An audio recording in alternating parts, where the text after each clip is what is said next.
महाराज की जय। बोल साचे दरबार की जय। श्री नंगली निवासी भगवान की जय। परमहंस दयाल जी महाराज की जय। घट घट वासी भगवान की जय। तेरे फूलों से भी प्यार, तेरे कांटों से भी प्यार, तेरे फूलों से भी प्यार, तेरे कांटों से भी प्यार। जो भी देना चाहे दे दे कर तार, दुनिया के पालनहार, दुनिया के पालनहार। तेरे फूलों से भी प्यार, तेरे कांटों से भी प्यार, तेरे फूलों से भी प्यार, तेरे कांटों से भी प्यार। जो भी देना चाहे दे दे कर तार, दुनिया के पालनहार, दुनिया की पालनहार। चाहे खुशी दे या गम, चाहे सुख दे या दुख, चाहे खुशी दे या गम, चाहे सुख दे या दुख, चाहे खुशी दे या गम। दाता जैसे भी रखेगा वैसे रह लेंगे हम, दाता जैसे भी रखेगा वैसे रह लेंगे हम। चाहे खुशी भरा संसार दे दे आंसुओं की धार, चाहे खुशी भरा संसार दे दे आंसुओं की धार। जो भी देना चाहे दे दे कर तार, दुनिया के पालनहार, दुनिया के पालनहार। तेरे फूलों से भी प्यार, तेरे कांटों से भी प्यार, तेरे फूलों से भी प्यार, तेरे कांटों से भी प्यार। जो भी देना चाहे दे दे कर तार, दुनिया के पालनहार, दुनिया के पालनहार। हमें दोनों है पसंद तेरी धूप और छाँव, में दोनों है पसंद तेरी धूप और छाँव। दाता किसी भी दिशा में ले जा जिंदगी की नाव, दाता किसी भी दिशा में ले जिंदगी की नाव। चाहे इसे लगा दे पार, चाहे डूबो दे मझधार, चाहे इसे लगा दे पार, चाहे डूबो दे मझधार। जो भी देना चाहे दे दे कर तार, दुनिया के पालनहार, दुनिया के पालनहार। तेरे फूलों से भी प्यार, तेरे कांटों से भी प्यार, तेरे फूलों से भी प्यार, तेरे कांटों से भी प्यार। जो भी देना चाहे दे दे कर तार, दुनिया के पालनहार, दुनिया के पालनहार, दुनिया के पालनहार। बोल जयकारा बोल मेरे श्री गुरु महाराज की जय। बोल साचे दरबार की जय। श्री नंगली निवासी भगवान की जय। परमहंस दयाल जी महाराज की जय। घट घट वासी भगवान की जय।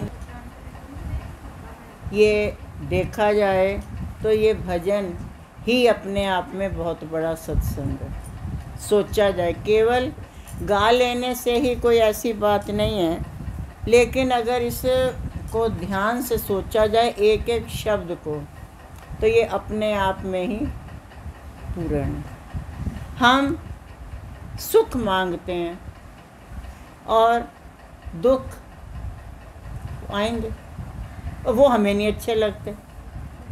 अब किसको मना करें, ये दोनों ही उनकी दी हुई दात है।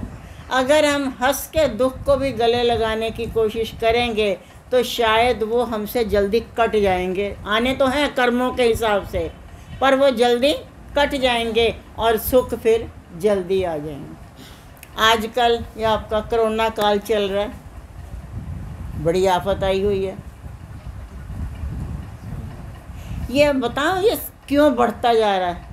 मैंने एक बात इस पे सोची है, इस पे गंभीर विचार किया कि इसकी अवधि बढ़ती ही क्यों जा रही है। ये जो लोग हैं इसमें क्या कर रहे हैं, हाय कोरोना, हाय कोरोना, हाय कोरोना, हाय कोरोना। उनको भूल गए, राम को भूल गए, शाम को भूल गए। भगवान ने मंदिर तो वैसे ही बंद कर दिए, लोगों ने दिलों के मंदिर भी बंद कर दिए। और corona corona corona corona corona corona भगवान भी कह रहा है। बताओ, आज जरा सी बात आई है, एक छोटा सा वायरस आया, तो किसी कारणवश कि हाँ बीमारी ना फैले, इन लोगों की सुविधा के लिए अगर मंदिर अंदिर बंद किए हैं, तो लोगों ने दिल के मंदिर क्यों बंद कर दिए? इनमें तो मैं बैठा हुआ हूँ। और अगर लोगों ने ये नहीं कहा कि ठीक है हमें भजन करने का टाइम मिला, जो बंदे हमेशा ये कहते थे कि हम क्या करें, सिमरन तो करना चाहते हैं भाई जी, करना तो चाहते हैं, पर क्या करें हमारे को टाइम नहीं मिलता। अब इन 8 महीनों में टाइम ही टाइम था, पर बड़ा मुश्किल है। हाय कोरोना, हाय कोरोना, हाय, अरे उसे छोड़ो, ठीक है आया है चला जाएगा। स्वामी जी बताते थे सुख को निकलने दो, धीरे धीरे दुख को निकलने दो। ये भाई दोनों जुड़वा भाई आते जाते रहेंगे, और सुख को तुम पकड़ते हो, टिकेगा है नहीं वो भी, और वापस में दुख आएगा, तो क्यों परेशान होना। इस बात को अगर हम छोड़ करके केवल इसी ऊपर देखें कि नहीं ठीक है परमात्मा जो तेरी मौज। अगर हमें ये लग रहा है कि श्री गुरु महाराज जी का मंदिर बंद है, हम जा नहीं पा रहे हैं, ये है वो है, पर सच मानना वो भी व्याकुल है भक्तों से मिलने के लिए। और हमारे अंदर इतनी अभी माहौल को देखते हुए हमारी वो कैपेसिटी नहीं कि हम मंदिर जा सकें, लेकिन मंदिर वाले की पास फुल पावर है, वो हमारे अंदर आ सकता है। हम उसके पास नहीं जा सकते हैं, वो हम उसके घर में अर्थात मंदिर में नहीं जा सकते, वो हमारे घर में आ रहा है। पर हम तो हाय कोरोना, हाय कोरोना, हाय कोरोना, हाय कोरोना, हाय क्या है ये, कुछ भी नहीं है। कोरोना कोरोना ख़त्म हो चुका है, था कभी, लेकिन अब उसका भय, अब उसका एक डर वो हमारे अंदर बैठ चुका है कि पता नहीं क्या है कुछ भी नहीं है। आज तो स्थिति ऐसी बन गई है, जरा सा किसी को लूज मोशन भी हो जाए तो पहला टेस्ट कोरोना का, और वो पॉजिटिव ही आएगा, फिक्स है, क्योंकि उन्होंने वो पॉइंट फिक्स कर दिया है। वो डॉक्टरों ने सारे पॉइंट ही हटा दिए मशीनों से, पॉजिटिव ही आएगा वो। किसी भी प्राइवेट में चले जाना, वहाँ पे पॉजिटिव ही आना है, फिक्स है, ये अंडरस्टूड है। लेकिन अब अगर कोई बंदा सही होगा तो उसको धीरे धीरे हॉस्पिटल एडमिट कर देंगे, फिर दूर से आपको दिखाएंगे कि बंदा बड़ा लाचार हुआ पड़ा, देखो आईसीयू में लगा हुआ है, बड़ा मास्क वास्क दिखा देंगे। लेकिन मैं बता रही हूँ, क्योंकि डॉक्टर हूँ ना, किया हुआ काम, इसीलिए तो छोड़ दिया था ये। वो क्या करेंगे, मास्क को लगाएंगे पर ऐसे हल्का सा यूँ यहाँ से खोल देंगे, सांस तो हम अपना ही ले रहे हैं, पर तुम्हें दूर आईसीयू में दिखा देंगे कि ये बंदे को मास्क लगा हुआ है और ये बंदा बहुत सीरियस है। धीरे धीरे धीरे धीरे बंदे का ऑपरेशन होना है, ये होना है, ये होना, आपकी कहानी सारी पूरी गा देंगे। उसके बाद में शरीर से पार्ट्स निकाल लेते हैं, हार्ट निकाल रहे हैं, फेफड़े निकाल रहे हैं, गुर्दा निकाल रहे हैं, लीवर निकाल रहे हैं, और लाखों में बेच रहे हैं। ये है कोरोना तुम्हारा, ये हो रहा है इस समय। कोई कोरोना वरोना नहीं है, केवल हम एक बात ये जानते हैं कि हमारी पुरानी पद्धति लौट आई है। लोग लापरवाह हो गए थे, धोए धोए हाथ ना धोए ना सही, पुरानी पद्धति लौट के आई है। और उसी को हमेशा पहले जो है ये शेक हैंड और ये हाथ मिलाना, ये सब तो अंग्रेज सिखा गए। हमारे यहाँ कितनी प्यारी संपत्ति है, जय सच्चिदानंद। ये किसने सिखाया? मालिकों ने, पर वो अंग्रेज वो शेक हैंड सिखा गए। ये पुरानी पद्धति लौट के आई है, दूर रहो। क्योंकि ये कोरोना ना भी हो तब भी ये प्रिकॉशन अर्थात ये तब भी ये सावधानी रखनी चाहिए। हर किसी के श्वास अलग अलग होते हैं, हर आपने के अंदर कैसे कीटाणु है, मेरे अंदर कैसे कीटाणु है, तो कम से कम दूर से बात कीजिए। वो मुंह के अंदर घुसने वाली तो बीमारी ये पता नहीं कहाँ से चल पड़ी। ये पुरानी पद्धति लौट करके आई है और ऐसा कोई कोरोना वरोना ख़त्म हो चुका है, कुछ नहीं है। अभी मेरठ की बात है, किसी के यहाँ डेथ हो गई,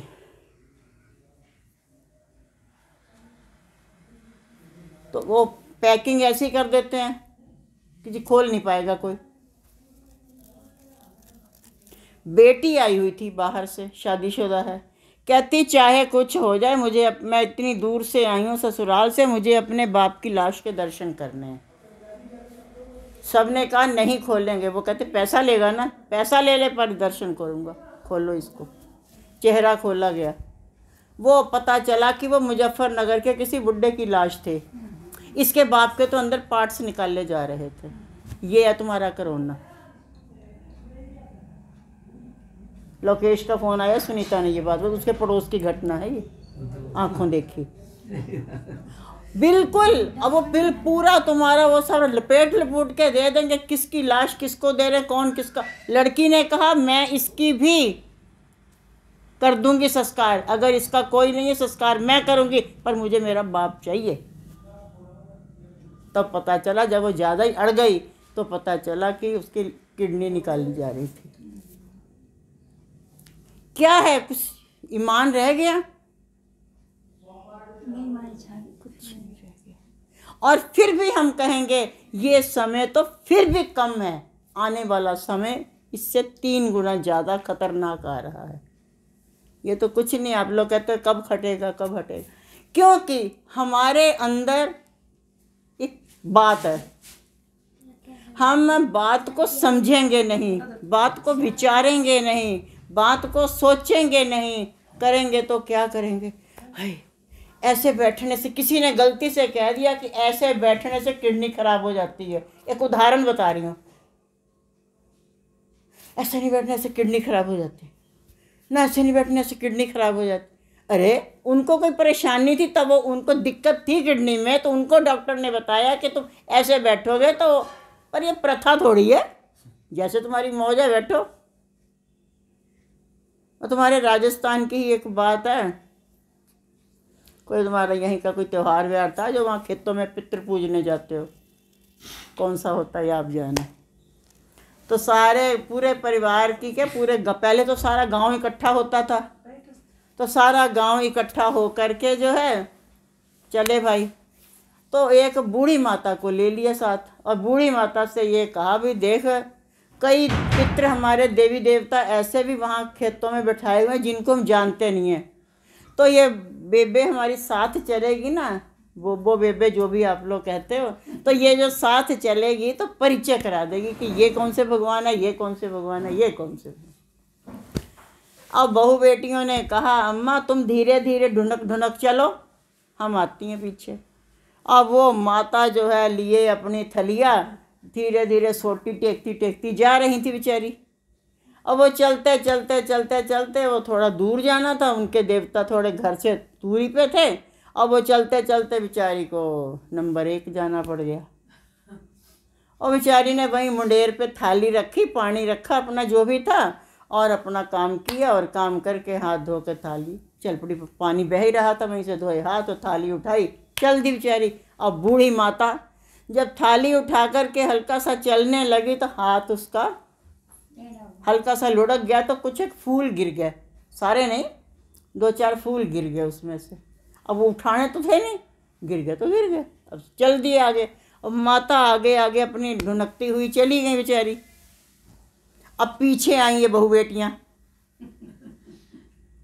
इन्होंने सोचा लगता यहाँ भी कोई हमारे भगवान हैं, बेबे यहाँ पे फूल चढ़ा के गई हैं, तो कुछ इन्होंने पैसे वैसे चढ़ा दिए, किसी ने कुछ चढ़ा दिया, किसी ने फल चढ़ा दिया, किसी ने मेवा चढ़ा दिया, अच्छा खासा वहाँ पे पूजा करती हुई सब लोग चली गई। माता से जा मिली, वो तेज चलना, तो माता धीरे धीरे ढुनक रही थी। आगे गई तो सारे देवताओं का परिचय कराया माता ने, ये हमारे वो पितृ हैं, ये हमारे फलाने पितृ हैं, ये हमारे फलां पितृ हैं, सबका परिचय कराया। सबकी पूजा करते करते करते करते जब वापस आ रहे थे, फिर वहीं से निकले जहाँ हमारे पहले वाले भगवान गिरे पड़े थे। तो जैसे ही वहाँ पे निकले तो रामा बहन जी ने पूछा, अम्मा ये कौन से भगवान हैं, पितृ हैं, यहाँ के बारे तूने बताया ही नहीं, उधर वालों में तो बता दिया था, तो ये कौन से पितृ हैं? अरे बहू छोड़ो, उसको बड़ा ताज्जुब हुआ कि ये क्या हो गया। बेचारी चक्कर में पड़ गई अम्मा एक बार, तो फिर बाद में कहती अरे बहू कुछ नहीं, ये हैं मुत्तर जी महाराज की जय। तो क्या है हमारा जो सोच है, हम विचारते नहीं हैं, सोचते नहीं हैं, जरा सी बात के ऊपर जो है एक हमारी प्रथा चल पड़ती है। और किसी के यहाँ लड़के की थी शादी, और वो ऐसे ही एक छोटा सा बच्चा, इससे भी छोटा, उसने जो रुआट राग शुरू किया, भैं भैं भैं भैं भैं भैं। अब शादी के फेरों में हो रही थी देर, बहुत चुप करा, अरे दूध ले ले, नहीं लूँगा, ये वो। काफ़ी देर तक जब जिदबाजी होती रही, उसी में भी एक बूढ़ी अम्मा थी, उसने कहा अरे बहू परेशान ना हो, इसको तनिक अफीम चटा दे, ये सो जाएगा, मुहूर्त टला जा रहा है, फेवरे हो जाएंगे।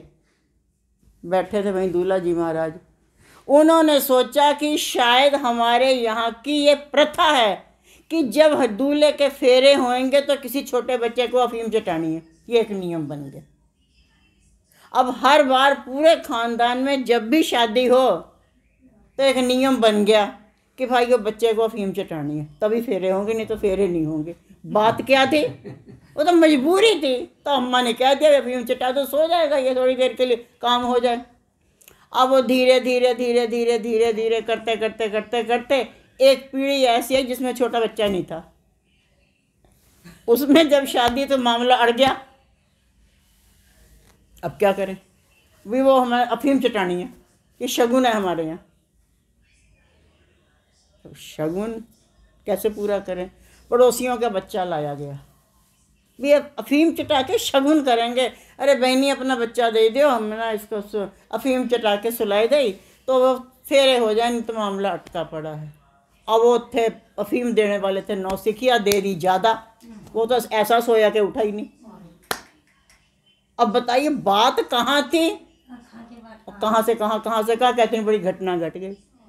हमें विचार करना है कि ये जो कोरोना आया है आखिर क्यों आया है? ये हमारी लापरवाही के कारण आया है। ये जो वायरस आया है, एक छोटे से वायरस ने दुनिया को हिला रखा है। कितने दुगने वायरस तो हमारे अपने अंदर हैं, तो हम अंदर से जो हिले पड़े हैं उसको हम क्यों नहीं सोचते? हमारा ध्यान वहाँ पे क्यों नहीं है? तो कितना बड़ा वायरस है गुस्सा, क्रोध, कितना बड़ा वायरस है अहंकार, कितना बड़ा वायरस है मोह, कितना बड़ा वायरस है लोभ। ये सारे वायरस, ईर्ष्या, नफरत, घृणा, ये सारे वायरस जो हमारे अंदर फंसे पड़े हैं, उनके आगे तो ये कोरोना कुछ भी नहीं है। हमेशा जब जब मौसम बदलता है, बुखार चलता है, गर्म सर्द होता है, किसी को छूं छां, किसी को हाछी, किसी को कुछ चलता है ना, तो कौन सी नई बात है? पर अब डॉक्टर पकड़ेंगे ही नहीं। डॉक्टर सीधी बात, कोरोना चेक करा लो। हम बता लूज मोशन हो रहा है तो कोरोना टेस्ट हो रहा है। अरे लूज मोशन का कोरोना से क्या लेना देना? पर उनको जो है ये लेने हैं। इसलिए हमें ये चाहिए प्यारे, अपने अंदर वो कहना, आजकल वो कहते हैं डॉक्टर लोग, ह्यूमैनिटी बढ़ाओ। उसको हम सरल भाषा में ये कह दें कि अपने अंदर की इच्छा शक्ति को जगाओ, संकल्प शक्ति को जगाओ। और जिस दिन हम ये कह दें कुछ नहीं है, एक नेपोलियन नाम का राजा हुआ है, बड़ा खूंखार, इतना जालिम था वो, उसको पकड़ना मुश्किल था। हर तरफ अत्याचार करता हुआ जाए और हर राज्य पे कब्जा कर ले, जहाँ जाए वहीं पे जीत करके कब्जा कर ले ज़बरदस्ती। एक बार किसी राज्य में चला गया, जब वहाँ चला गया तो उसको ये लगा कि भी मैं यहाँ भी कब्जा करूँगा। उस वहाँ का जो राजा था वो बुद्धिजीवी था, अहंकारी नहीं था, बुद्धिजीवी था। उसने सबसे पहला काम क्या किया, रात ही रात में नेपोलियन के दल के किसी बंदे को अपने हाथों में लिया, अपना विश्वास पात्र बना लिया और बातों ही बातों में उससे ये पूछा कि ये बताओ, ये नेपोलियन डरता किससे है? कोई ऐसी चीज़ है जिससे ये डरता है? उसके मुंह से निकल गया, ये बिल्ली से बहुत डरता है। और तो नहीं, पर बिल्ली से डरता है। उसने अच्छा बस जी, रात को शिविर लगाई हुआ था, सारे अपने अपने उसमें सो रहे थे। उस राजा ने जो है 2 बिल्लियां पकड़ी और उसके उस कमरे में छोड़ दी। सवेरे नेपोलियन मरा पाया गया। सवेरे पता चला। तो क्या है, हमें हमारे अंदर विल पावर, इच्छा शक्ति, संकल्प शक्ति, महापुरुषों के पास जो इतने इतने चमत्कार करके दिखा देते हैं, इतना सब कुछ कर लेते हैं, केवल उनके पास एक ही विशेष चीज़ होती है, वो है संकल्प शक्ति। जो कर लिया तो कर लिया, जो ठान लिया सो ठान लिया। लेकिन हमें, हंसोगे आप लोग, एक बार ना किसी के घर में चोर आ गए और औरत अकेली थी, लेकिन माँ बनने वाली थी। पति भी कहीं गया हुआ था, बड़ा वाला बेटा भी कहीं गया हुआ था, थी वो अकेली। अब आ गए चोर। जब उसने ये देखा कटर पटर हो रही है, तो अब उस महिला की इच्छा शक्ति को हम याद कर सकते हैं कि हम भी अपनी इच्छा शक्ति को जगाएं, हमारी इम्यूनिटी वहीं से बढ़ेगी। उस महिला ने कुछ नहीं किया, जब देख लिया कि चोर आए हैं, वहीं से लेटे लेटे, मोहन जरा उठियो बेटा, देखना बाहर कोई आया है। अरे मोहन देखना, कोई नहीं है। अरे मोहन देख वहाँ पे कौन है, इधर है। तू क्या कर रहा है? वहाँ से रखा जाए एक गिलास पानी, तू भी पी ले, पीना हो तो मुझे भी ला दे। पता नहीं देखो रसोई में बिल्ली घुस गई है, आवाज़ आ रही है। अब वो मोहन मोहन मोहन, कभी मोहन बुला रही, कभी कन्हैया बुला रही, कभी गोपाल बुला रही है, कभी कोई बुला रही, ज़्यादातर मोहन बुला रही है। और इतने में जो है शोर शराबा जब मचा, परिवार के जो दूसरे उसके देवर जेठ वगैरह जो सो रहे थे, सारे जग गए शोर शराबा सुन के। मोहन मोहन मोहन कौन आ गया भाई? अब वो उठ गए, सबने उसको चोरों को पकड़ लिया, उठा के थाने में ले गए। थाने में ले गए तो थानेदार ने पूछा कि ये बताओ तुझे पकड़ा किसने है? क्योंकि सब लोग कहें देवर के मैंने पकड़ा, जेठ के मैंने पकड़ा, औरत तो चुप थी, क्योंकि वो तो अपना राग गा रही थी बेचारी। सब लोग अपनी अपनी गीत गा रहे थे कि इसको हमने पकड़ा हमने पकड़ा हमने पकड़ा। तो उसी से पूछा चोरों से, भी ये बता सकता तुझे किसने पकड़ा? तब तक वो जान चुका था यहाँ कुछ भी नहीं है, पर आने वाला। तो उसने कहा थानेदार साहब को, सर मुझे तो उसने पकड़ा जो भी पैदा ही नहीं हुआ, मेरे को तो अजन्मा मोहन पकड़ के ले गया। अब पता नहीं कब होगा, भी उसमें टाइम है आने वाला, पता नहीं वाला है कि वाली है क्या, मुझे तो अजन्मा मोहन ने पकड़ा है। ऐसे ही कोरोना भी अजन्मा मोहन, ऐसे ही फर्क। सावधानी रखिए, मैं मना नहीं करूँगी, लेकिन जितना प्रिकॉशन है उसको आप संभालिए, एक दूरी बना करके रखिए, क्योंकि आपका पसीना कैसा होगा, आपस में स्किन प्रॉब्लम भी हो जाती है। कोरोना को छोड़िए, ये चीज़ें वैसे भी नुकसान देती हैं। श्वास हमारा एक दूसरे से टकराता है तो कीटाणु हमारे एक दूसरे के अंदर जाते हैं। कोल्ड हो रहा है, किसी को बुखार हो रहा है, किसी को कुछ हो रहा है, नहीं भी हो रहा है तो सांसों में भी दिक्कत होती है। सावधानी रखो, क्या परेशानी है, हाथ धोइए। क्यों जो है अंग्रेज़ों की गंदी वाली बातों पे आए हुए हैं। अगर सावधानी हम रख करके चलेंगे, ना कोरोना ना कुछ कुछ नहीं है कोरोना, क्या करेगा कोरोना जब हमारा है शाम सलोना। कुछ भी नहीं होगा, पर फिर भी सावधानी रखनी। छोटी सी भी गलती अगर हमसे हो जाती है तो उसका बड़ा भारी नुकसान। बड़ी पुरानी बात है, सुनी होगी आप लोगों ने हजारों बार। एक आदमी था देहाती गांव का, तो बेचारे को ना एक बार लूज मोशन हो गए, दस्त लग गए। तो दस्त जब लगे तो घर वालों ने दिया कुछ अपना वो क्या ये सब गोल वगैरह चूरन चारन, पर जब बात नहीं बनी तो थोड़ी सी दूरी पे वैद्य जी थे, तब डॉक्टर नहीं थी, वैद्य ही चलते थे, तो वैद्य के पास जाना पड़ गया। तो वैद्य के पास गए तो हालत काफ़ी ख़राब होने के कारण जब वैद्य के पास गए तो वैद्य ने 1 हफ्ता अपने पास रख के इलाज किया। और इलाज करने के बाद जब वैद्य जी ने देखा कि अब ये ठीक हो गया है तो उन्होंने कहा देखो बेटे, अब आप ठीक हो, अब आप घर जा सकते हो, पर ना अभी तुम्हारा पेट बहुत नाजुक है, इसलिए कोई भारी चीज़ मत खाना, केवल खिचड़ी खाना। उस आदमी ने शायद खिचड़ी शब्द पहली बार सुना था कि क्या था पता नहीं, तो उसे बड़ा अचंभा हुआ कि ये कौन सी सब्जी है, ये क्या होता है। उन्होंने कहा तुम घर पे जाना, तुम्हारी माँ बहन जो भी हैं वो बना देंगी, तुम वही खाना, पतली पतली खिचड़ी। तो उसको ये लगा कि मैं कहीं भूल जाऊं, तो वैद्य जी से विदा लेकर के खिचड़ी खिचड़ी खिचड़ी खिचड़ी खिचड़ी खिचड़ी खिचड़ी खिचड़ी खिचड़ी खिचड़ी खिचड़ी गाता हुआ जा रहा था। अब मुँह सूखने लगा, रास्ते में पड़ी नदी, सोचा पानी पी लूँ। अब वो पानी पीते पीते तो खिचड़ी की रटन बंद हो गई। जैसे पानी पी के हटा, भूल गया वो वैद्य जी ने क्या कहा था खाने का। बड़ा दिमाग लगा लगा के सोचा, हाँ वैद्य जी ने कहा था खाचड़ी खाचड़ी खाचड़ी खाचड़ी खाचड़ी खाचड़ी। अब वो चिल्लाता हुआ जा रहा, खाचड़ी खाचड़ी खाचड़ी खाचड़ी खाचड़ी खाचड़ी। आगे देखा तो एक किसान ना खेतों में बीज डाल रहा था। ये भाई साहब चिल्लाते हुए पहुँचे, खाचड़ी खाचड़ी खाचड़ी। किसान को बड़ा गुस्सा लगा, चलो कमाल हो गई, मैं मतलब साल भर की फल की इच्छा को रख के बीज डालना, तो अभी से चिड़ियों को खिलाए दे रहा, दिमाग खराब है तेरा। तो उसने कहा नहीं ऐसे नहीं बोलना, मारा उसने किसान ने। बोला मारो ना मुझे, तुम बता दो, मैं जो कहूँ, जो तुम कहोगे मैं वो कहना शुरू कर दूंगा। या तो बेवकूफ़, तुम बोलो उड़ चिड़ी उड़ चिड़ी उड़ चिड़ी उड़ चिड़ी उड़ चिड़ी उड़ चिड़ी उड़, उन्होंने यही बोल दूँगा। अब वो यही चिल्लाता हुआ जा रहा, उड़ चिड़ी उड़ चिड़ी उड़ चिड़ी उड़ चिड़ी उड़। आगे गया तो एक शिकारी ने जाल फैला रखा था और पंछियों को फंसाना था, वहाँ दाना डाल के धीरे धीरे धीरे धीरे पंछी वहाँ फंसने ही वाले थे। ये जो भाई साहब आए चिल्लाते हुए उड़ चिड़ी उड़, सारे पंछी उड़ गए। जो शिकारी को लगा गुस्सा, कहता मैंने क्या तुम्हारा दिया खा रहा हूँ भाई, तुझे क्या परेशानी है, ये तुमने मेरा सारी मेहनत ख़राब कर दी, जाल बिछा हुआ था, फंसने ही वाले थे और तूने उड़चिड़ी उड़ची। उसने भी धुन दिया उठा के,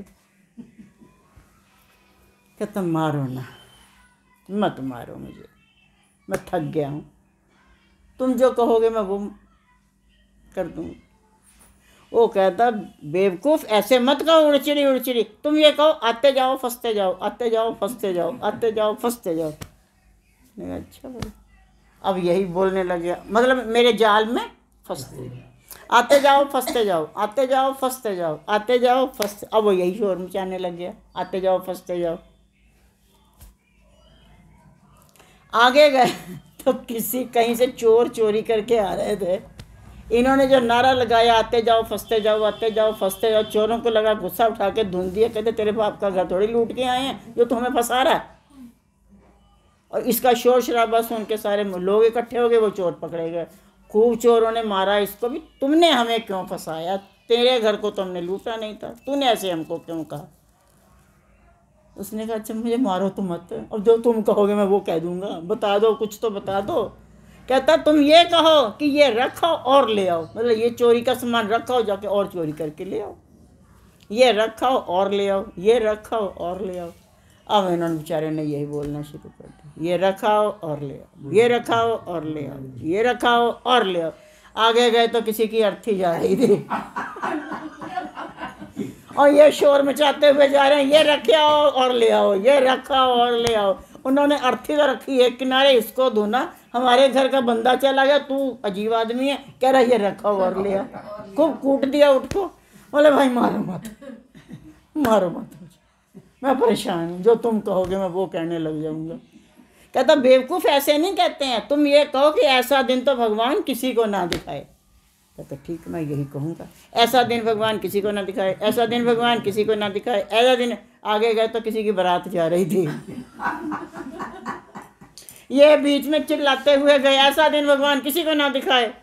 वो कहते इसको क्या हो गया, ये मतलब ये काहे हमारी खुशी में जो है विघ्न डालने के लिए आ गया, इसको क्या हो गया। मैंने कहा भाई मारो मत, तुम क्या कर रहे हो, जो तुम कहोगे मैं वो कर दूंगा, ऐसे मत मारो, तुम्हारी मान लूँगा। मैं तो वहीं पीछे बहुत पीछे से पिटता हुआ आता हूँ, तो जो आता 4 हाथ लगा देता है, अब जो तुम कहोगे। कहते बेवकूफ़, ऐसा दिन तो सबको नसीब हो, खुशियों का दिन है, मेरे बेटे की बारात जा रही है और सारे खुश हो रहे हैं और तुम ऐसे क्यों कह रहे हो, ऐसा दिन सबको नसीब हो। ठीक है भाई। अब भाई साहब फिर आगे चल पड़े, ऐसा दिन सबको नसीब हो, ऐसा दिन सबको नसीब हो, ऐसा दिन सबको नसीब हो। आगे गए तो एक माँ अपने बच्चे को लेके रो रही थी, क्योंकि उस माँ बेटे के यहाँ कंधे के पास ना सीने यहाँ इस जगह फोड़ा हो गया था कैंसर का, तो वो दर्द से करा रहा था बच्चा, और बच्चे को देख के माँ करा रही थी, बड़ी परेशान हो रही थी। और ये चिल्ला रहे हैं ऐसा दिन सबको नसीब हो। फिर पिटाई, बच्चे के बाप ने धोना उसको, हम परेशान हैं, 3 दिन से सोए नहीं है, बच्चा परेशान हो रहा है, दवाई लग नहीं रही है, और ऐसा दिन सबको नसीब हो। क्या तुझे क्या मिल रहा है, मेरा बच्चा तड़प रहा है। तो मैंने कहा अच्छा भाई तुम बता दो, अच्छा तुम कहोगे मैं वो कर लूँगा, मैं बड़ा परेशान हूँ, तुम बताओ। कहते ऐसे नहीं बोलते हैं, तुम ये कहो कि ये सूख जाए, यानी कि इसके अंदर का जो मवाद है ये सूख जाए सड़ जाए, सूख जाए सड़ जाए। कहते ठीक है, अब मैं यही बोलूँगा, ये सूख जाए ये सड़ जाए, ये सूख जाए ये सड़ जाए, ये सूख जाए ये सड़ जाए। आगे गए तो एक किसान खेत में ना प्याज की पौंद लगा रहा था, ये पास से निकले भाई साहब चिल्लाते हुए ये सूख जाए ये सड़ जाए। उसे क्या मालूम कहाँ की बात चली है, उसने कहा मैं तो पौंद लगा ही रहा हूँ और ये भाई साहब सूख जाए सड़ जाए। उसने भी धुन दिया, 2-4 वहीं से भी पड़ गए, बड़ा परेशान हुआ। मैंने कहा तुम बता दो। कहते ऐसे बोल इधर भी लग जाए इधर भी लग जाए, कि मेरी ये जो पौंद है चारों तरफ लग जाए, खेत लहरा उठे, इधर भी लग जाए इधर भी लग जाए। और वैसे बोलना शुरू कर दिया, इधर भी लग जाए इधर भी लग जाए, इधर भी लग जाए इधर भी लग जाए, इधर भी लग जाए इधर भी लग जाए। आगे गए तो किसी के घर में आग लगी हुई थी, ये आए अपना तालियां बजाता है, इधर भी लग जाए इधर भी लग जाए इधर भी। अब बताइए, वो आग पे काबू पा रहे हैं और आग काबू नहीं आ रही है, फायर ब्रिगेड वाले हार रहे हैं, इनको क्या खुशी मिल रही है, इधर भी लग जाए इधर भी लग जाए, क्या परेशानी इनको। तो उन्होंने जो है एक बंदा आया, 2-3 लोगों ने पकड़ के कूटा इसको। कहते हमारे घर में आग लगी पड़ी है और हम परेशान हो रहे थे, आंखें काम नहीं कर रही हैं। कहता जी मत मारो मुझको, अब आप जो कहोगे मैं वो कर लूँगा, जैसे आप कहोगे मैं वैसे ही कर लूँगा। उसने कहा तू कुछ मत कह, पहले तो चुप रह, ये तेरे बोलने में दिक्कत हो रही है ना, कहना ही बंद कर, तू चुप रह, बोल चाल कुछ नहीं कहना तूने, चुपचाप चलता जा। और कहीं आग लगी हुई देखो तो ये जो तुम्हारे पास देहातियों वाली लठ पकड़ी हुई है उसको आग में मारना, आग में डंडा मारो तो आग बुझती है, तो तुम उसमें आग में मारने लग जाना ताकि आग बुझ जाए। कहता ये बोलने से तो जान छूटी कम से कम। अब वो चुपचाप अपना डंडा लिए जा रहा है। आगे गया तो एक कुम्हार ने आवाज़ जला रखा है घड़े पकने के लिए, आग जल रही है, भाई साहब ने उठाया डंडा, पटर पटर पटर पटर पटर सारे मटके तोड़ दिए उठा के। अब वो घड़ों के गिरने की टूटने की आवाज़ आई, कुम्हारों के घर पास ही होते हैं, वो निकल के आए, बोले इसको क्या हो गया, ये कहे हमारे सारे मटके फोड़ने में लगा हुआ है। अब वो उस समय इतना उनको गुस्सा आया कि इतनी मेहनत से हमने कुल्हड़ घड़े ये सब दिए दिवालियाँ बनाए थे, कई तरह का आइटम बनती हैं, तो ये देखो इसने क्या कर दिया है, हमारी सारी मेहनत पे पानी फेर दिया। उस घर में एक बुजुर्ग था, उसको जो ज़्यादा गुस्सा आया, उसने अपने बेटों से कहा देखो तुम इसको छोड़ना मत, इतना मारो इतना मारो इतना मारो, मार मार के इसकी खिचड़ी बना दो। कहता बाबा बा, यही तो मामला बिगड़ा था मेरा, बस ये कि खा। अब कथा कहानियाँ बड़ी रोचक होती हैं केवल जीव को समझाने के लिए, लेकिन अगर हम विचार करें उस जीव ने क्या गलती की है कि खाई तो की है, मतलब ऊपर से वही तो हटाई है एक गलती। कितना पिटा है बेचारा, पिटते पिटते पिटते उसके खुद की खिचड़ी बननी शुरू हो गई। ठीक है, तो क्या प्यारे, हम जो गलतियों पे गलतियां गलतियों पे गलतियां गलतियों पे गलतियां करते, तो हमें भी तो कर्म दंड भोगना पड़ेगा। जब भोगना पड़ेगा तो उसको हम कहते हैं जी दुख तू दे रहा मालिक, वो कौन भोगेगा।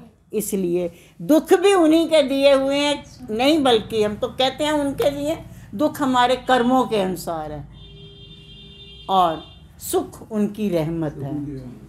सुख तो दुख तो हमें हमारे कर्मों के अनुसार है ना। अब एक व्यक्ति जो है इतना खूंखार है, इतना परेशान, हर किसी को सता ही रहा है, तो वो व्यक्ति जो है उम्मीद रखे कि उसके लिए फूलों की सेज बिछेगी, हो सकता है?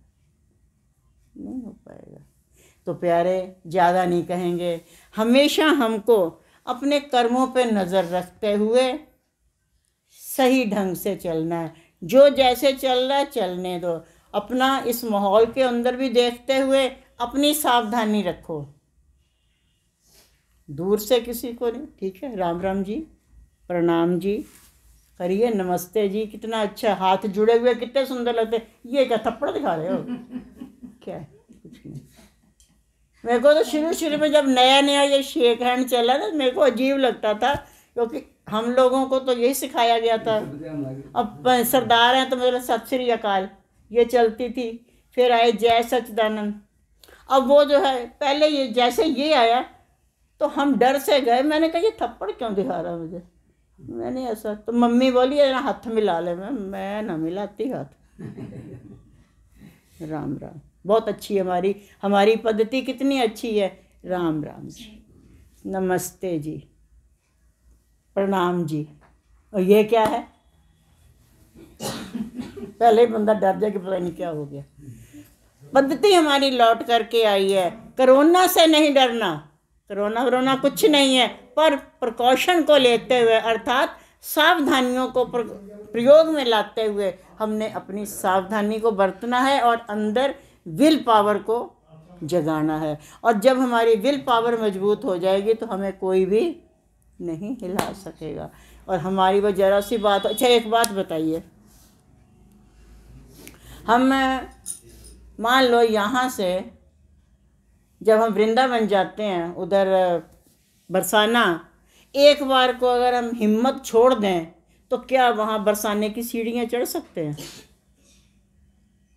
कैसे चढ़ेंगे? नहीं चढ़ पाएंगे। अरे हम तो ना जा पाएंगे, हमारी तो सीढ़ियाँ, राज गिर गई थी उसके पैर में, उस समय से वो बेचारी नीचे नहीं बैठ पाती, घुटनों ऐसे कुर्सी उर्सी पे किसी पट्टे अट्टे पे बैठती है। मैंने उसको कहा चलो चलें, बरसाने जाना था। कहती भाई जी एक सीढ़ी तो मुझसे चढ़ी नहीं जाती। मैंने कहा कोई बात नहीं, आप अपनी भी तो 4 मंजिल चढ़ के जाते हो, कोई दिक्कत नहीं। वो है ना जिसके पास जा रहे हो वो राधे रानी खुद चढ़ाएंगी ना। तो कहते ठीक है आपके साथ ही जा रहे हैं। और जितने हमारे ग्रुप के और बंदे थे वो तो सारे रह गए पीछे, और मैं और राज सबसे आगे, दोनों ही टूटे हुए। हमरे भी दिक्कत ऐसी, वो कमर की वजह से और उसका भी टूटा हुआ, बाकी के सब लोग पीछे। बस पहली सीढ़ी पे प्रणाम करके कहा आ रहे हैं भाभी, अब आप संभालो। और सबसे पहले हम लोग पहुंचे हुए थे। क्या है? अंदर विल पावर। अगर हमारी श्री गुरु महाराज जी के समय की एक बात याद आई, विल पावर से जाना था, बीच में तोई नदी बहती है, अब वो नदी पार करनी है, कैसे करेंगे? नाविकों ने मना कर दिया। तो तो कुछ एक संत थे जिनको तैरना आता था, ज़्यादा बड़ी नहीं थी, मतलब चौड़ी, ज़्यादा चौड़ी भी नहीं थी। एक संत ने सोचा कि जो है ठीक है, हम इस पे लेट जाएंगे, एक किनारे पे पैर, एक किनारे पे ऐसे सिर रख के श्री गुरु महाराज जी हमारे ऊपर से निकल जाएंगे, हम अपना पुल बना देंगे। हर किसी ने अपने अपना विचार रखा। जब विचार करके देखने लगे तो गुरु महाराज जी तो उधर ही थे, पार हो चुके वो, क्योंकि उनके पास इच्छा शक्ति थी। और वो इच्छा शक्ति, क्योंकि अगर हम उन्हीं का रूप हैं, मन तो ज्योत स्वरूप है। गुरबाणी भी यही बात कहती है, महापुरुष भी सारे बात यही कहते हैं कि हम ईश्वर के अंश है। रामायण में भी कहा गया ईश्वर अंश जीव अविनाशी। अगर हम उन्हीं की अंश हैं तो सब कुछ उन्हीं का ही तो है हमारे पास। पर उन्होंने जगा लिया है, हमने उसको जगा सुला के विकारों को जगा दिया। उन्होंने विकारों को सुला के इच्छा शक्ति जगाई है, हमने इच्छा शक्ति को सुला दिया और अपने विकारों को जगा दिया। बस है हमारे पास भी वही, ऐसे उनके पास पर वो ढंग से चले, हम बेढंगा चल रहे हैं, इसलिए हम परेशान होते हैं। परेशानियां उनके पास भी आती हैं चली जाती हैं, उनको छूती भी नहीं है ना। तो प्यारे, अपने अंदर विल पावर को हम अगर मजबूत करेंगे और उससे हमारा पूरा पूरा बचाव हो जाएगा, कोई ऐसी दिक्कत की बात नहीं है। पर फिर भी अपना सावधानी को बरतें, साफ़ सफाई का ध्यान रखें। बाज़ार से सब्जी अब्जी लाओ, उसको अच्छी तरह धो के यूज़ करो, सीधी सीधी मत यूज़ करो। क्योंकि पहली बात धूप में पड़ी है, कारण है बहुत से कि कोरोना के चक्कर में नहीं हम बताएंगे, सीधी बताएंगे। वहाँ पे जो है धूप पड़ी हुई है, तो आप पहली बात उसको धो लीजिए। पता नहीं किसके किसके हाथ लगे हैं, सब लोग छूते हो। वैसे तो तुम्हारे पास कोई बड़ा कहते हो जातिवाद, इसको नहीं छूना उसको नहीं छूना, वो जो सब्जियां खाते हो पता नहीं वहाँ किसने किसने छुई थी, है ना। तो हम जातिवाद में नहीं पड़ेंगे, पर फिर भी हम कहेंगे साफ़ सफाई का ध्यान जरूर रखो, क्योंकि साफ़ सफाई गुरु महाराज जी को बहुत प्रिय है। उनका ये कहना है, मालिकों का। बेशक, और ये बात स्वामी जी भी कहते थे, कहते गार्गी चाहे खद्दर का कपड़ा हो चाहे बोरे का कपड़ा हो, पर साफ। और बड़े बड़े रेशमी सिल्की कपड़े पहने हो, गंदे सड़ंदे पड़े हुए हैं, वो बेकार है। साफ सुथरा कपड़ा हो, हमारे कॉटन के कपड़े होते हैं। तुम्हारे तो बढ़िया बढ़िया साड़ियाँ होती हैं, हम गरीब आदमी। देखो उस बच्चे से मैंने कहा ऐसे कपड़े लेगी, कहती ना दादी को दे दो, कहती अम्मा को दे दो, वो बैठी है। तो क्या है, वो फैशन वाला जीन्स थोड़ी हम देंगे पहनने को, हम तो भाई चोगा देंगे, पर वो नहीं पहनेंगे ना। पर इसमें जो आनंद है, एक बात और बता दें, जैसा तो हम खाएंगे, ये बात बहुत गहन है, विचार करना। जैसा हम खाएंगे हमारा मन वैसा होता चला जाएगा। सिंपल दाल रोटी खाइए, मन आपका सात्विक रहेगा, बहुत बढ़िया रहेगा। ज़रा तला भुना खा लेना, विकार पैदा हो जाएंगे, अंदर एसिडिटी बनने लग जाएगी, मामला बिगड़ना शुरू हो जाएगा। और ज़रा कुछ और राजसी तामसी खा लेना, ज़रा नॉनवेज खा के देख लेना, तो खान पान का हमारे मन पर बहुत असर पड़ता है। जैसे कपड़े पहनोगे, अब आप एक बात बताओ, एक लड़की जीन्स पहन के, जेंट्स के कपड़े पहन के अगर चल रही है तो ऑटोमेटिक उसके अंदर वो अकड़ आ जाएगी, ऐसे वो लड़कों की तरह चलेगी और लड़कों की तरह ही रहेगी। उसी लड़की का धीरे से उतरवाना, कपड़ा लिबास और सूट पहना देना, साड़ी पहना देना, ऑटोमेटिक आंखों में शर्म आ जाएगी। आजमा के देख लेना, क्योंकि पहनावे का मन पर बहुत असर पड़ता है। आजकल का ये जो पहनावा बिगड़ गया है, इसी से ही सब कुछ बिगड़, अटरम पटरम सब गड़बड़ सड़बड़ हमारी पहनावे पे हो रखी है, खान पान पे हो रखी है। घर की रोटी खानी नहीं है, पिज़्ज़ा मंगवा दो, वो मैदा सा पता नहीं मेरे को तो कि शक्ल ही अजीब लगे, क्या लटकता है वो, चाउमीन है, जैसे मुझे लगता है वो बरसातों में जो केचुए निकलते हैं, क्या है। वहाँ एक लड़की है, उसको रोज दिन में एक बार ये चाहिए होता था, चाउमीन। अब वो जुड़ी मुझसे, हमने ये जो है नमकीन सेमियाँ बना के दे दी, मैं चुपचाप खा ले। कई साल हो गए, मेरे ख्याल 7-8 साल हो गए, उसने देखे भी नहीं, छोड़ दिए। और वो ही जीन्स पहन के आती थी। फिर हमने उसको जीन्स के साइड इफ़ेक्ट बताए कि मैंने कहा ये बीमारियां हो जाती हैं उससे, क्योंकि जितना शरीर ढीला रहेगा, खुला रहेगा और ऐसे कसा रहेगा, अंग कसे रहेंगे तो एक प्रॉब्लम खड़ी हो जाएगी। पर बच्चे सुनते नहीं। उसने सुनी। अब वो जैसे सूट साट में आती है शिक, जैसे अब तो आती नहीं खैर, जैसे सूट साट में आती है तो वैसे उसकी आंखों में वो चीज़ आनी शुरू हो गई। पहले और थी अकड़ा, क्योंकि खान पान का, पहनावे का, संगत का, आना जाना हमारा कहाँ है, उठना बैठना कहाँ पे है, इन सब का असर हमारे मन पर बहुत ज़्यादा पड़ता है। अगर हम ये चाहते हैं कि हमारे अंदर अच्छी ह्यूमैनिटी होए तो इन सब को हम सही कर लें, और अगर हम ये चाहते हैं कि हमारा खेल बिगड़ता जाए। अब आप इस समय यहाँ बैठे हैं, गुरु महाराज जी का दरबार लगा है, बैठे हुए हैं, इस समय ईमानदारी से बताना जरा कैसे विचार आ रहे हैं। विचार आ ही नहीं रहे होंगे क्योंकि इधर से बोल रहे हैं, आप सुन रहे हैं। सच्ची सच्ची बोलना, देखो झूठ बोलना पाप है। और अभी पिक्चर हॉल में बैठे होते, क्या यही विचार होते? क्योंकि अब हम जो देख रहे हैं वो विचार बनने लग जाएंगे। वो कोई भाग रहा है कोई, और हम उसके अंदर खो जाते हैं। और जब उसके अंदर खो जाते हैं ना, तो वो हमारे लिए एक मुसीबत का कारण बन जाए। वो एक देहाती जाट बंदा चला गया सिनेमा हॉल में, आ रही बात याद, गुरमा जी करवा रहे हैं तो सुन लो। तो देहाती जाट बंदा चला गया फिल्म वहाँ पे थिएटर में, हॉल पिक्चर देखने के लिए। जब टिकट लेने की बात आई तो उसने बताया ये उतनी उसकी दूरी, क्योंकि उसमें जितनी डिस्टेंस होएगी उसी हिसाब से अच्छा होता आँखों के लिए। तो उसने कहा ये कैबिन की है, ये इतने की है, ये इतने की है। उसको समझ नहीं आ रही थी देहाती को। तो टिकट वाले ने भी देहाती भाषा बोल के बोला, सबसे आगे बैठोगे तो 10 रुपये और सबसे पीछे बैठोगे तो 100 रुपये। मैंने कहा दिमाग खराब है, पैसे भी ज़्यादा दूँ और सबसे पीछे बैठूँ क्यों? क्योंकि उसको साइड इफ़ेक्ट नहीं पता थे। उसने कहा ले 10 रुपये की टिकट, सबसे आगे बैठ गया। चलो ये सिनेमा शुरू हो गया, देखता जा रहा, हंस रहा, जैसे जैसे सीन निकल रहे हैं वैसे वैसे वो भी देख रहा। उसी बीच में एक सीन आया कि कोई लड़की जेवरों से लदी हुई जा रही है और उसके पीछे गुंडे लग गए हैं। सीन है, चलता रहता, आपको पता ही है। तो ऐसा जब सीन आया, गुंडे उसके पीछे लगे हैं, तो लड़की चिल्ला रही बचाओ बचाओ बचाओ बचाओ बचाओ। जाट ने देखा अभी कोई उठ क्यों नहीं रहा, आपका ये खिड़की ना लग जाए पीछे, इसको बंद कर दो या साइड पे हो जाए। तो वो जाट बड़ा परेशान सा हो गया। फिर वो लड़की चिल्लाई अरे बचाओ बचाओ बचाओ बचाओ। फिर उसने देखा भी उठ क्यों नहीं रहा। अब जाट के अंदर गुस्सा जो उठा, उसने कहा कमाल है, ये लोग कैसे निर्दयी हैं। उठाया अपना लाठ दे मारा, पर्दे के ऊपर पर्दा फट गया, सब कुछ खत्म हो गया। बाहर शोर मच गया कि ये पिक्चर में पर्दा किसने फाड़ा, पर्दा किसने फाड़ा, पर्दा किसने फाड़ा।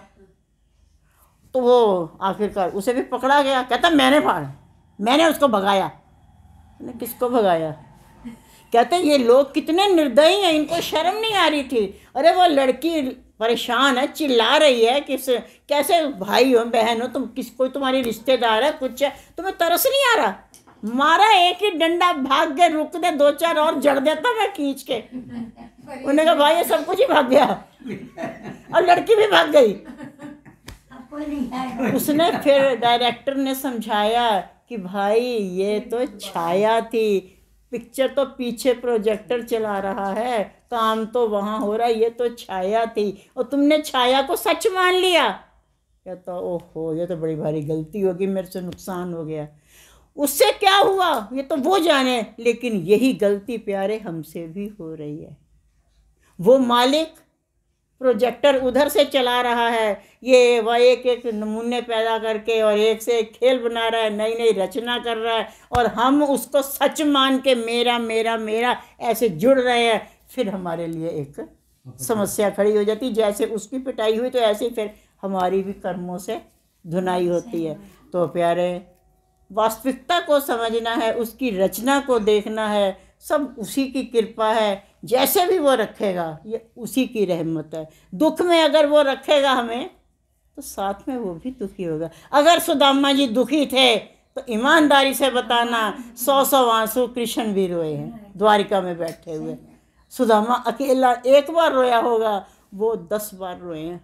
रुक्मिणी कहती थी कि प्रभु आपको इतनी ममता आ रही है तो उसको क्यों नहीं दे देते हो धन दौलत। कहते कैसे दे दूँ, वो मांगता भी तो नहीं है, कैसे दे दूँ।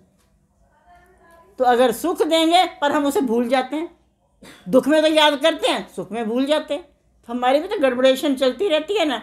तो प्यारे हम हमेशा एक समान रहें। ठीक है, ये भी तेरा है, ये कोरोना भी तेरा, और सलोना भी तू ही है, सब कुछ तू ही है। अगर हम इस ढंग से जिएंगे तो प्यारे हमारी ज़िंदगी आराम से कट जाएगी, और नहीं तो फिर हम दुखी होते रहेंगे, है ना। तो हमने दुखी नहीं होना, क्योंकि हम श्री गुरु महाराज जी के बच्चे हैं, जो कदम कदम पे हमारे साथ हैं, साए की तरह। दिखें या ना दिखें, क्योंकि हमारी आंखों को मोतियाबिंद हुआ है ना, दिखता तो है नहीं हमें, और ध्यान पे हम बैठेंगे नहीं, पर वो फिर भी अदृश्य रूप से एक साए की तरह हमारे साथ हैं, और उनके एहसान का बदला हम चुका नहीं सकते। कदम कदम पे हम उनके आभार मानते हुए, ठीक है मालिक तू जैसे भी रखेगा हमें शक्ति देना, हमको वो स्वीकार हो, और तेरा गुणगान करते हुए हम इस दुनिया से विदा हो जाएं। इसी के साथ ही वाणी को विराम देंगे। बोलो जयकारा बोल, बोल साचे दरबार की, नंगली निवासी भगवान की, परमहंस दयाल महाराज की जय।